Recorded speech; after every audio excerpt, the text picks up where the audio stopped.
যন্ত্র মানব তুমি, অনুভূতিগুলো প্রকাশে মানা, দুটো অক্ষরে সীমাহীন ভালোবাসার জগৎ। অকিঞ্চিত অবান্তর আবদারের তুমিই তো ঠিকানা। কতটুকুই বা রেখেছ নিজের জন্য, গাছ গাছালির মতো এ পৃথিবীকে শুধু দিয়েই গেছো। প্রতিদানে পেয়েছ অপমান আর অবহেলা, মাথা নত করনি তুমি।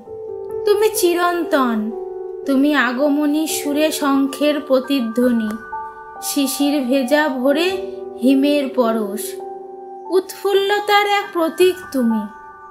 বৃদ্ধ হাত যখন খুঁজেছে সন্তান সন্ততি স্পর্শ, তখন পাশে পাওনি কাউকে, হেরে যেতে তুমি শেখনি। যতবার বাবা ডাক শুনেছ, নিজের ঔরসজাতদের ফিরিয়ে দাওনি। বুকে জড়িয়েছ, আগলে রেখেছ, স্নেহ মমতায় সব ভুল ক্ষমা করে তোমার মহানুভবতার প্রমাণ দিয়েছ। এই মানব সংসারে তুমিই মূল বিন্দু, তোমাকে কেন্দ্র করেই পরিবারের সুখের বৃত্ত অঙ্কিত হয়। প্রতিটি পুনর্জন্মে যেন তোমাকেই বাবা হিসেবে পায়।